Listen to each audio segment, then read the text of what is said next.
Hi there, this is Nigel from Louder Than War, and today I'm going to show you a video that I shot over at Chris Hewitt's place in Cheshire. Now, Chris Hewitt runs a company called CH Vintage Audio, and he rents equipment to film, to television, for anybody sort of shooting a video or having a major event. So he hired the equipment out for Elton John's Rocket Man film, for Queen's Bohemian Rhapsody, and more recently the Danny Boyle drama documentary Pistol, based on the Sex Pistols, at Steve Jones's book Lonely Boy.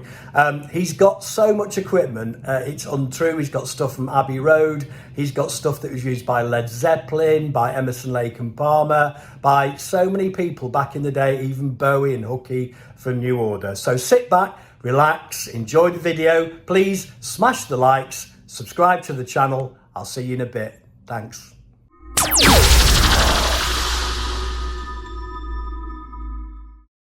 This is one of the main collection rooms. Like every room I have, it starts off dead organised and then more stuff comes and it just adds and adds and adds to the chaos. So. This is absolutely chocker full of vintage equipment.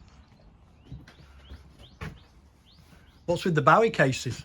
They're actually empty. Oh, are they? Yeah. But there is a Bowie mixer here. I think I showed you that at your house. You did. You brought that to my place, didn't you? Yeah. And that was used on what? That was used for the rehearsals for Ziggy Stardust. Wow. And it's stenciled Bowie and Ronno because it was used for both Ronno's band and obviously the Spiders. Mick Ronson, yeah. So here we have Led Zeppelin's When mixer. Wow. Including a quote that they got for adding extra stuff to the PA, which is in my book, but somewhere on the paperwork it says, "Hen, show to Jimi, Bonzo OK." Noted on all the prices on the bits of paper. Gosh. When they were extending the PA in 69-70. That's a very rare Pink Floyd power amp.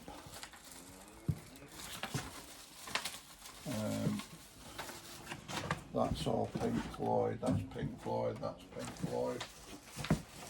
So these were used in the live performances, Chris? Or? Yeah. Wow. Odd bits were in Britannia Road Studios. That's a prototype Pink Floyd desk that never got finished. Really? Yeah.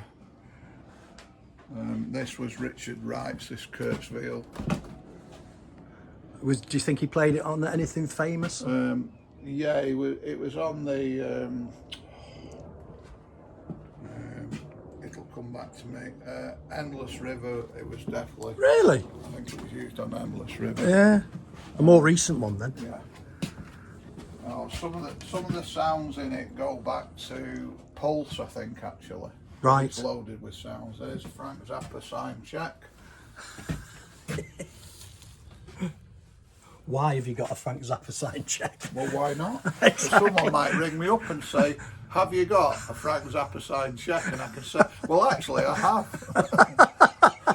Somewhere. And at the moment, I know where it is. So here's all the Abbey Road stuff. Now, some of this equipment you exhibited in Stockport a few years ago, didn't you? So you had a like little bit I put into Strawberry when we rebuilt Strawberry, yeah. So that was a few years ago, and I came down and covered that, and you had the Martin Hannett's desk there that you'd reconstructed and that's right, yeah. and put all in. Yeah, we pretty much rebuilt Strawberry Studios for the day, yeah, or for a weekend. Well, it was that popular that they held it in there for a couple of extra weekends. Yeah. Because he said, "Oh, George has leaned on this." Or, well, he has. Well, I'll give it a lucky touch then, shall I? There you go. Because I don't know what was in his plastic bag. One could only speculate. Fur coat there, can't you? Yes. Of course, the obligatory cigarette. Got a fag on, yeah.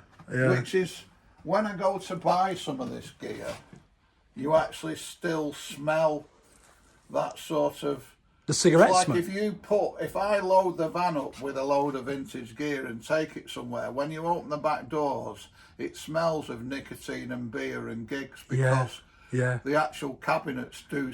A lot of them have been stood in places for years. Yeah. where there's been beer and cigarettes and sweaty people, and they have it, and then they've been stored in damp places, so they have that smell. James says it's a bit like, you know, when you go in an antiquarian bookshop, or even a shop that sells old records, and there's a can smell the paper, or you can smell you can smell the vinyl. I know what you mean. So that's amazing. So that's the Abbey Road stuff. What else have we got? You've got some golf ball mics from Abbey Road, haven't you? From the that hung down from the ceiling. Is that what these are? That's what they are. Ball and biscuit, they're called. So if you see old pictures of George Martin, these are actually hanging down from the ceiling, aren't they? Yeah. And they're picking up the studio sound to add some character to the recordings. Is that right? Yeah. And then you've actually got George Martin's push button mic that he used to sort back. There he is with Matt Monroe. And there's the mic by his hand. Yes, and there it is there in your hand. And this tape machine, of course, with the glass lid. Yeah. If we lift up the tape machine, and you can actually see Brian Epstein and George Martin leaning on it. Yeah. And there it is in all its glory. Amazing. It would look nice in your new kitchen, actually, Nigel. Wouldn't it? We'll do a photo shoot in the kitchen, shall we? That is fabulous stuff. We've got 2 pieces of Jimi Hendrix's Fender Strat headstock. Where did that come from? Blow up? It actually came from somebody who bought a headstock, or bought a Hendrix neck, put it with a Hendrix body, and decided they didn't like the large headstock and they wanted it changing. So it got sawed off, so it sort of got passed around, and a friend of mine, Brian Eastwood, who does guitar repairs and builds for me, he actually said, put this in your Hendrix exhibition for a bit. So it was Jeff Beck, wasn't it, that smashed his guitar up in Blow Up, not wasn't right. Hendrix anywhere near. So then we've also got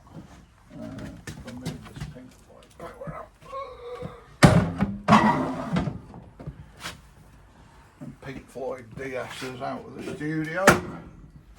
But I'm guessing in here, Chris, that only you know what everything is and where it is, because there doesn't seem to be an order to it. No. So this is the first guitar that Billy Fury ever owned.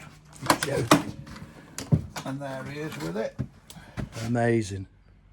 And here are some of his early chords and lyrics from his notebook. Wow. But this must have some true value to it, and a Billy Fury guitar.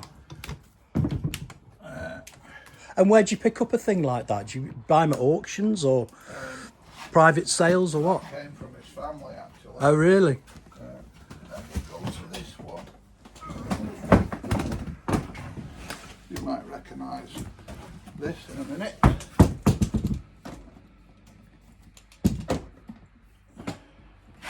This was something that me and Hooky had. Well, I had the idea for it, then Hooky said we could do it.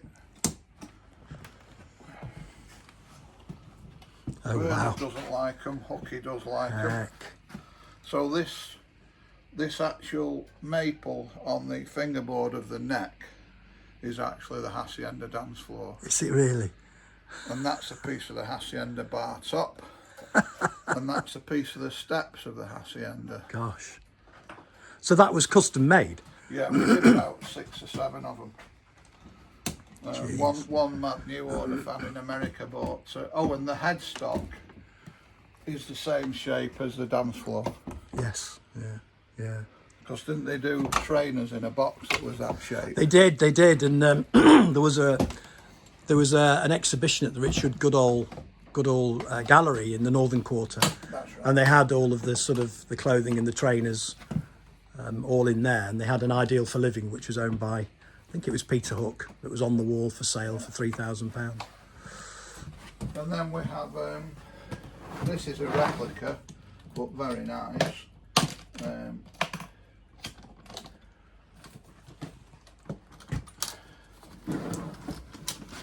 A replica of Strummer's guitar, including the rust and everything. It's all been made by Fender as a limited edition. Wow. to look exactly like John. Like the original, yeah. Even the wear all around the outside. Yeah. And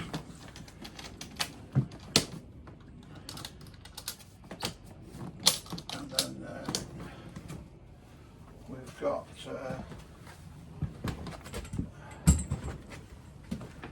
can get to them. Which way does the door open? So much stuff in the way. Kidding. All these microphones. Yeah, so the ones on the top shelf there, they were all in Bohemian Rhapsody as Roger Taylor's Tom mic, so those there on the top shelf. What's this one here? Like an old 50s thing? It's just a vintage Shaw. Yeah. Right, so going here.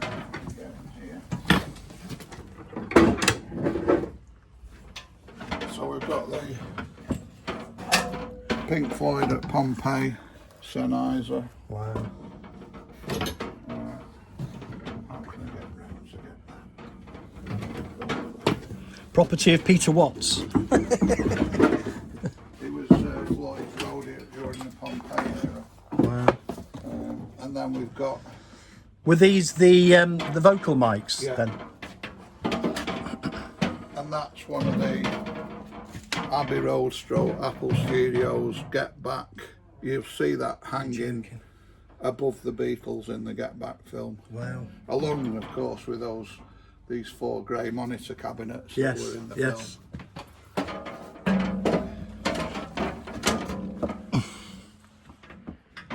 My goodness.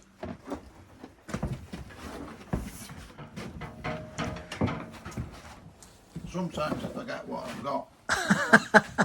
I presume you have it all catalogued somehow, do you? In my head, yeah.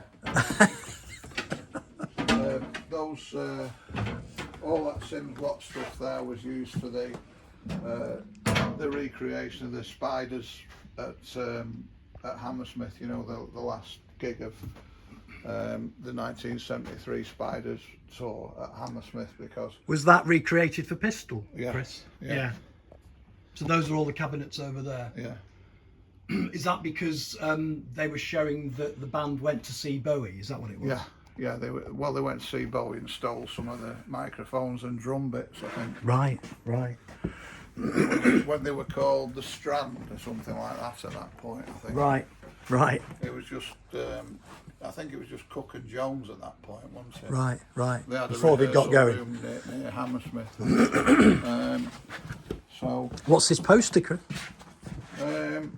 That's worth about $8,000. You're joking. Was that the first tour? No. It's the, is it not? It's the Anarchy tour, isn't it? Yeah. Goodness me. So that's what, December 76? Is it 76 or 77 with the Clash? It would have been 77 with the Clash, wouldn't it? And Johnny Thunder, Yeah. And the Damned. It's got all the dates down here. Yeah. My God. That's actually 10cc Strawberry mastering machine. Yeah. These are out of Britannia Row. These are Pink Floyd's. These 2 items as well are out of Britannia. These are little things, aren't they? It's having time to do all the labels for them. Yeah. I'll go and open up the synth stuff in the other room. Just random guitars lying. Oh, there's a David Knopfler guitar without a serial number. There's a Gibson, that's quite a rare single pickup Gibson SG. Yeah. And then down here somewhere, this one on this stand. When Dire Straits first went to America and they had some money, Mark's brother David bought this in a junk shop in New York, and the serial number's been ground off it. Are you joking? But this is actually ex-David Knopfler when he was in Dire Straits. Wow. Another piece of history. Isn't it? Well, I'm standing in history, aren't I? Yeah. Basically.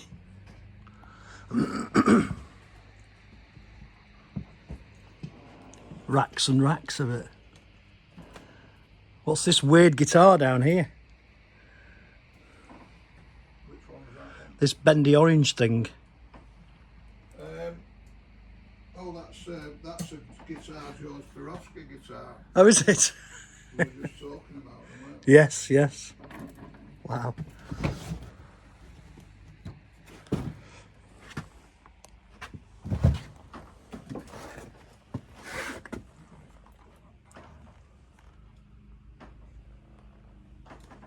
Oh, he likes to come here and see what the new additions are. Yeah. So that's the cab from the Sid Vicious American gig. Oh, is it? So that's in pistol.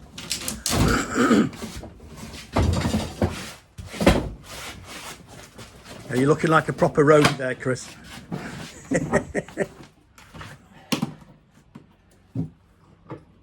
Well, you started out as a roadie, didn't you? Yeah. Yeah, driving transits and setting up cabinets, and I still seem to be doing that. So basically,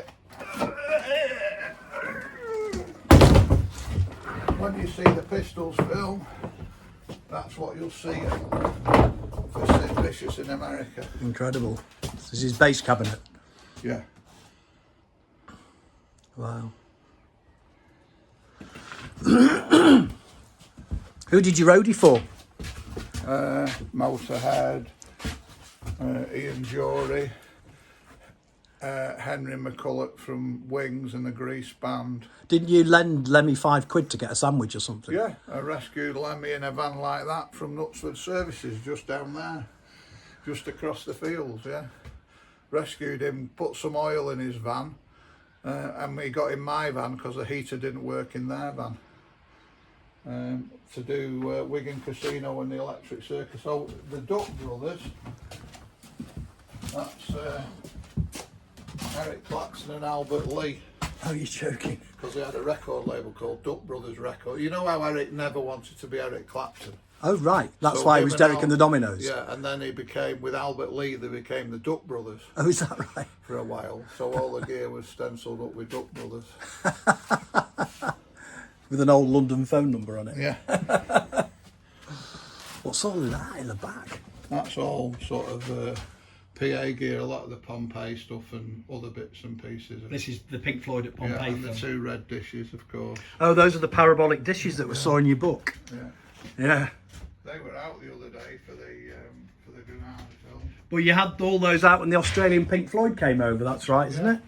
And played on this very field on a beautiful day. So you did a recreation of the Pink Floyd at Pompeii over here? Yeah, on this field. Wow. And the other day we did a Bickershaw recreation. So this is the orange gear. Oasis were very favoured with orange stuff.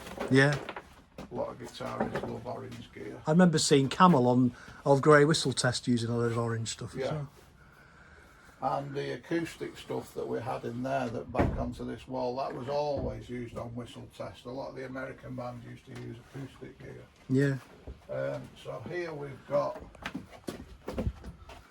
Carl Palmer's briefcase with his engraved leather handle. Gosh, Emerson, Lake and Palmer. Carl Palmer's drum case and drum leads case, and he kept his spare bass drum skins in there. And this big cabinet was his on-stage monitor. And this is half of his, behind there is half of his circular drum riser. Oh, I see. There were two pieces that made a circle that rotated, and that's one of the pieces. Yeah. And then we go into this is a little bit of wham in this room. Probably a bit of Wem, yes. My God, it goes all the way back. So this is all the Pompeii stuff, is it, the Wem? The Pompeii stuff, plus Led Zeppelin, plus Emerson, Lake and Palmer, plus Dylan at the Isle of Wight and Hendrix at the Isle of Wight. Here's Goodness me. there's three mixers here. 1, 2, 3, and they're the three that mix Dylan and Hendrix. In fact, there they are. There's Paul Rodgers on stage with them. Gosh. And those are the actual cabinets? Those are the actual mixers inside. They're the same as the ones there. That's a Pink Floyd one there. Yes. That was used at Pompeii. Well, it was used on the Pompeii recreation and the Hyde Park gigs and Ummagumma period, but they used a bigger mixer at Pompeii. But when we redid it, we had some of those out and about because it just changed over from the Audio Masters. That Floyd had about 5 or 6 of those. Right. And then there were 3 of them and actually on these mixers, David Gilmour actually mixed Hendrix at the Isle of Wight at the side of the stage there. Jeez. Whilst drinking the free cans of Coca-Cola that Coca-Cola gave away to all the artists on the stage.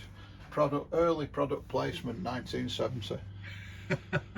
and no stage monitors other than these, other than the Who columns facing inwards towards the singers. There were wedge monitors had not yet been invented. It must have been difficult to sort of sync your vocal then, wasn't and it? Also no out front, no multi-core, no out front mixing. Yeah. So everything was done. There was a guy with a walkie-talkie at the back of the audience saying, turn the vocals up on such and such a channel, or that was all there was. There was no standing out in the field and doing that. So there's no mixing desk in the middle of the field? No. Right. That didn't start to happen till about sort of 72. This is 70, so about 72 you started to see mixers creeping out on cables. Yeah. And then 74, 75 you started to see wedge monitors appear. Yeah. There's an early one that belonged to Horselips there. You can see it stenciled on the back. You can see that under that pile of covers. There's a wedge there. Yeah, I've got it. I've got it. Yeah. Irish band. Yes, I remember them. Yeah. And of course these were at Pompeii. These gold horns. Yeah. As were these, and lots of this stuff was, and a lot of these columns as well. Yeah. It's amazing, isn't it? It's so dense. It's a cave. And there's the dishes. Look at the sound top of the tower at the Isle of Wight. Yes. And those were the actual parabolic dishes that we saw in the other room. Yeah. And even the Birds bought a WEM PA and took it back to America. Gosh. Because it was really. It was the standard of the time, was it? And of course, then we had these. Yes, I remember those because you were looking for help to recreate it, weren't you, from an old photograph? Yeah. Yes. And when you think they only used 4,000 watts for 600,000 people watching Hendrix, and no one said I can't hear it. Nobody complained. And what's the wattage now? What's the output on a major festival like that? 60 to 100,000. 60 to 100,000. But it is logarithmic, so people don't understand that it goes up by, a very, very small percentage. Yeah. It's like a parabolic curve, is that? It's logarithmic, so when you add... Oh, it's the opposite of a parabolic. Yeah, it's logarithmic, so when you add, an extra sort of 100 or 1,000 watts... You don't get... It doesn't give you, if you have 1,000 watts and you add another 1,000 watts, it's not twice as loud. Yes. It's probably 1% louder or something like that. Right. So, and the more you throw at it, it just doesn't add that much. Yeah, I understand. And also, obviously, it's all digital Chinese watts now. So. Yeah. A little bit different. It's not English analog watts, it's digital Chinese watts. So how much is 100,000 watts greater than 4,000 watts then, if it's logarithmic, in terms of easy to understand multiples? I would say it's probably only, 1.5 times as loud. Oh really? Is that right? In decibels and distance? Yeah. It's just, one of the things is, of course, everything was driven back then at, and this is where we get components in. All of this is sort of technology and components from the Second World War, really. Yeah. And military spec components made in England by English manufacturers, with an extra tolerance of say 20%, so that if it was something that was designed to run in the circuit at 100 volts, right, then they would build it to handle 120. Yeah.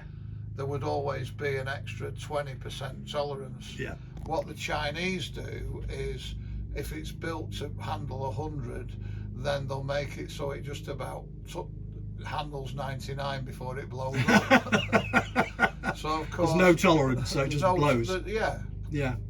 There's no, so of course all this stuff, you can plug one of these amps in that's been laying around for 50 years, and it'll you turn it on and switch on. You might have to clean a bit of dust out the controls or some switch cleaner, and it works. So they're bulletproof, that's what you're saying. So you buy a Chinese amplifier, and after 2 years, if it goes wrong, you throw it in the bin and buy another Chinese amplifier. No one can fix them, because they're not built in a way to be serviced and fixed. They're built to do the job for a short period of time, like everything we buy now. Disposable. Cars, washing machines, everything is built-in obsolescence. Yeah. Yeah.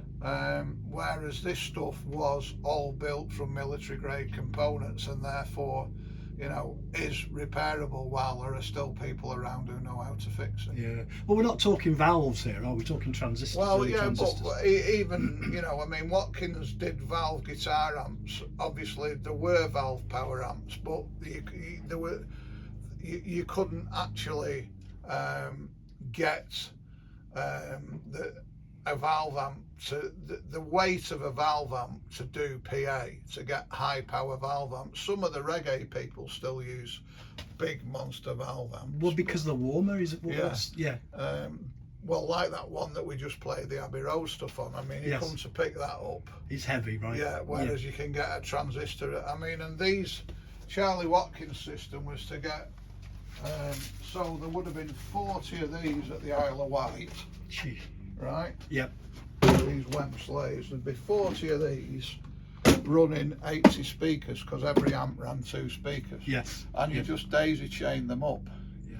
But then when the Americans came in with basically what were home cinema amplifiers and cinema systems from big cinemas and stuff, whether people were building hi-fi amps in America which were that size but had 10 times the power. Right. And that's what Pink Floyd first started bringing in, and Yes, and people like that. Yeah. You know, that was and Emerson, Lake and Palmer. They suddenly moved on to the high power American power amps, and then the British manufacturers copied them. Yeah. And everything moved in onto big black boxes instead of these columns. Instead of having 10 of these aside, you might have 3 or 4 black boxes aside. Yeah. And that was the way it went. But they needed to really jack up the power because the audiences got bigger, the venues got bigger, didn't they? Yeah. But there was something good about, you know, I went to watch Pink Floyd at the Manchester Free Trade Hall, and they had these at the back and the front of the hall, and they had cornflakes on stage mic'd up as part of the psychedelic breakfast track. Yeah, Alan Psychedelic Breakfast on the flip side of Atom Heart Mother, wasn't it? Yeah. So it was quite good to hear this in quadraphonic on these. The crunching of the cornflakes. Marmalade, yeah. I like marmalade. Yeah, I think that, you know, things like that, a bit like, I think I told you before, I like the live recording of Greasy Truckers and also Glastonbury, where they leave the power cuts in and everything, suddenly they're recording it and it goes brrr as the tape stops. Yeah. And then then it starts up again once they've got the power back on. And there's something about that sort of leaving that mistake in. Yes. Whereas now, of course, you just digitally edit it on your computer or your phone, and it wouldn't be there, would it? You'd remove it. Yeah. You wouldn't get the character of the event. I get you. So again, and you know, great looking at old Polaroids of sound equipment and gigs and things, because of course now we live in this world where we just capture everything on our phone, whereas back then someone with a camera was 1 in 40 or one It in was a rare 100. event. It Yeah. was a rare event, and that's why people got together and they're all smiling or gurning at the camera. You don't get those casual pics from back in the day necessarily. Do Yeah, you? and of course, you know, only 1 in 100 people could ever afford to go to Max Spielman's or Boots and get. I mean, my dad would, you know, it'd be a year before he'd use a film up. Yeah. Even though he had a Nikon camera, he'd be like, well, you know, he chose his, because he was paying for developing. Yeah. I mean, it was different if you worked for the NME or something like Kevin Cummins or whatever. Then someone was paying you your film costs and developing costs, weren't they? That's but right. if you were a private individual, you had to be a bit selective about what you took shots of. Yeah, that's right. And you couldn't scrub one once you'd done one. No. It was on the film, that was Yeah. it. You were stuck with it, weren't you? So there you go. We'll go through to another room. There's more. There's more. In Rocket Man, according to the markings. Oh, right. The film Rocket Man, the Elton John film. Yeah.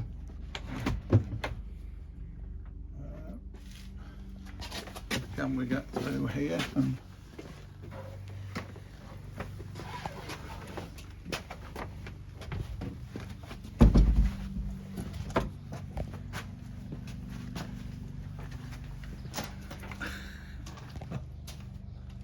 Well, this is the room where jobs are being sorted out. Right. So stuff is being put together to ship out. Yeah, to go out to various film jobs and things, and also I do specialise in vintage speakers. You're not kidding.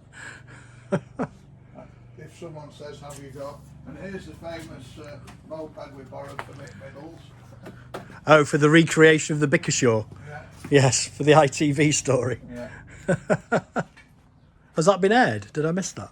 No, it's next week sometime. Ah, right. Yeah, and so there's just all sorts of, there's a massive pile of Martin Audio and ex-Pink Floyd PA over there. Yeah. I think there's even an old Pink Floyd case, so it's buried by stuff at the moment. But Yeah. and then I've got 2 more buildings down in Northwich as well. Right. So we're just going to head down here. We've just got an Avis van. Tell us about the Avis van. So Avis were one of the first companies to actually rent to rock and roll, because, you know, if you went to a van hire place and said, I want to hire a van, and they'd say, what's it for? If you said, well, we're going to pile a load of musicians and gear in and go off to a gig and then charge down the motorway late at night smoking joints and drinking beer, they wouldn't hire to you. So Avis were the first to break the mould.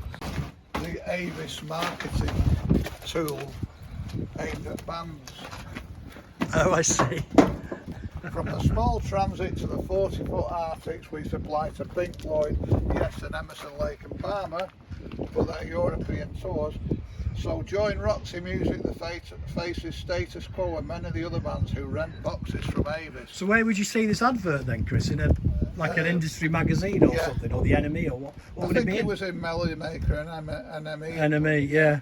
And they gave Greenfield stamps. You're joking. And most trucks have radios, some have 8 tracks. Eh?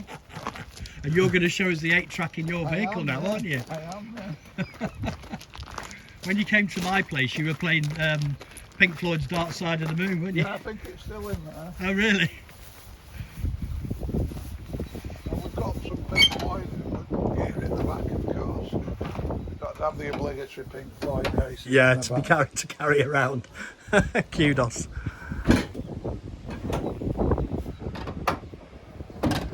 What colour was this before you got your mitts on it? It was actually light blue. Oh, was it?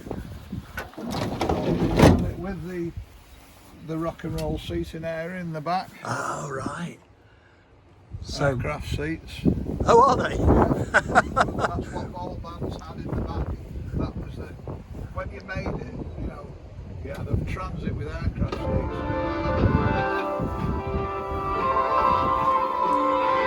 Brilliant. Oh, you got speakers in the back. Fabulous. The envy of any touring band, that would, wouldn't it be, in the 70s? Yeah, you know, well, it's on the, if you look at the YouTube video, I had the whole of the Australian Pink Floyd that came from up the field. Yeah. You know, clambered out of the van and got on the stage and played, because, you know, that's how rock and roll used to be. Now, all these people have separate compartments in big tour buses, and basically they go in separate hotel rooms. They sometimes travel in separate vehicles, so all the camaradade's gone, hasn't it? Yeah. In the old days, I know what you it would mean. be the band and the road crew, and all the gear would have to be squeezed into one of these. Well, I heard the story of Chris Seavey on tour from Mark Radcliffe, and he said that with a snooker table, yeah. Well, I might do that. We might do a reenactment one day. That might be another recreation that we do. Get Mark Radcliffe round, put a snooker table in a transit, and drive round and try and play snooker on the way to the gig. Brilliant stuff. Thanks so much, Chris. That's been amazing. Thanks for the tour around your gaff and all